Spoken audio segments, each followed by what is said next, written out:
কি করতে আছেন?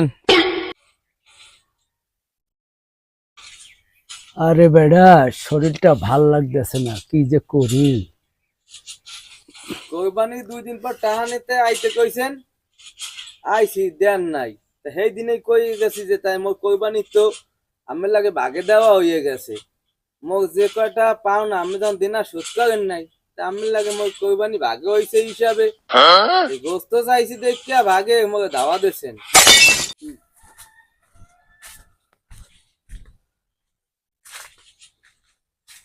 ও মামা, কি করতে আছেন?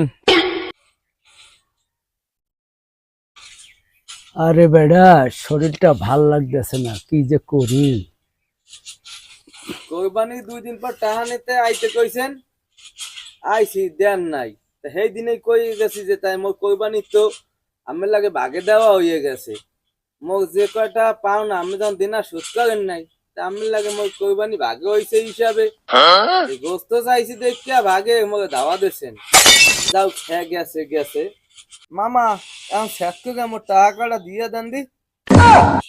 আরে বেড়া, তুই এখন টাকা যাস, আমি ঠেই না ভালো। কোরবানি দিছে আমার টাকায়, তুই এখন এই কর যেন আমার ভাগের টাকা দেন, তাহলে আমার মাংস দেন। দিমু কোথায়? আগে তাই মোর টাকা তো সুদ করে গেলাম না, এটা আমার লাগে এই হিসাবে মোর ভাগে কোরবানি দেওয়া হয়েছে না। আরে বেড়া, এখন মন মেজাজ ভালো না, এখন কোনো কথা কইছি না তো। কে মামা, কি হয়েছে? এইখানে এত সময় দাঁড়াই রইলাম, এত ভ্যান গেল, কতজনের রিকোয়েস্ট করলাম, আমি বুড়া মানুষ, ডাক্তারের কাছে যাবো, কেউ আমার একটু নিল না। এখন তুই আমার একটু লইয়া ল ডাক্তারের কাছে।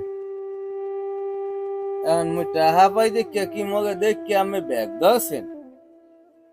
টাহা পাই টাহা কড়া দেবেন, হেমন দিতে পারবেন না। এখন এই বিভিন্ন সুতা দিতে আছেন। বেটা, সত্যি আমি অসুস্থ, তুই আমার একটু ডাক্তার কাছে লইয়া ল। চল, তুই চল, মুরব্বী মানুষ, একটু চল লইলা। মুরব্বী মানুষ আমাকে দাম দেবো কেমনে? মুরব্বী মানুষের দাম নিজের রাখতে হয়। আমি আমার এতদিন ঘুরাই ফুরাইয়া টাকা পয়সা দিলেন না, আজকে আইসি অসুস্থ, কতগুলা গাড়ি আমাকে নেয় নাই। আমি কাজ করে অসৎ কাজ, আর আমাকে কেমনে দাম দেবে? ভিতরে হইলো যে অসৎ, উপরের সৎ, এই আর কোনো দাম আছে? এখন এই যে সবাই আমাকে চিনে গেছে, এখন আমাকে কেটা দাম দেবে? এই এর লেগে নেয় নাই। টাকা ভাড়া টাড়া যদি দিতেন, যে কেউ লইয়া দৌড়াইতো আমাকে। এখন মুই তো আর কিছু করতাম না। মায়া মোর তো আছে কম বেশি, মুই তো মানুষ, যখন কইছেন দেই সত্যই অসুস্থ, তাই কি আর কইমু, লইয়া যাই মুই এখন। এতদিন যা করছেন না না করছেন মামা, এখন ভালো হন। দেখছেন তো খারাপ মানুষের কি অবস্থা, এবার কি ভালো হইবেন? আহেন ওঠেন। চল শোন, এখন আমি ভালো হয়ে চললাম। এই যে কোরবানির মাংস ফ্রিজ ভরে থুইছি, কেউ দেই নাই, আমি এই যে অপরাধগুলা করছি, এই অপরাধ এখন বুঝতে পারতেছি যে মানুষ খারাপ পথে চললে কি হয়। আমি যেমন অসুস্থ হয়ে গেছি, এখন আমার ভিতরে সাড়া দিছে যে আমি এতদিন যা করছি সবই অন্যায় করছি, অপরাধ করছি। এখন থেকে আর আমি এখন ভালো হয়ে গেলাম। আমার মতন এইরকম কারো যদি অভ্যাস থাকে, তারা আজ থেকে মন থেকে সমস্ত কিছু মুছে ফেলেন। আমার ভিতরে ছিল অসৎ, উপরে ছিল সৎ, এই কারণে আমার ভিতরের অসৎটা প্রকাশ পেয়ে গেছে, এই কারণে আমাকে কেউ দাম দেয় না।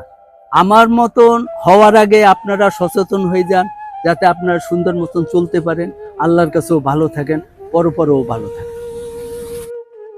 ভাগনা, তোর টাকাটা আমি দিয়ে দেবো, মানে ডাক্তারের কাছে একটু সুস্থ হয়ে আসি, তুই রাগ হইস না ভাগনা। না মামা, আমার কোনো রাগ নাই, আমি ভালো হয়েছেন, ভালো পথে যাইতেছেন, এই জন্য শুক্র আলহামদুলিল্লাহ। আল্লাহ আমাকে হেদায়েত দিছে, তাহলে সুস্থ হয়ে আছেন। আল্লাহ যেদিন আমি যেদিন দিন আল্লাহ মাফ করে দেন।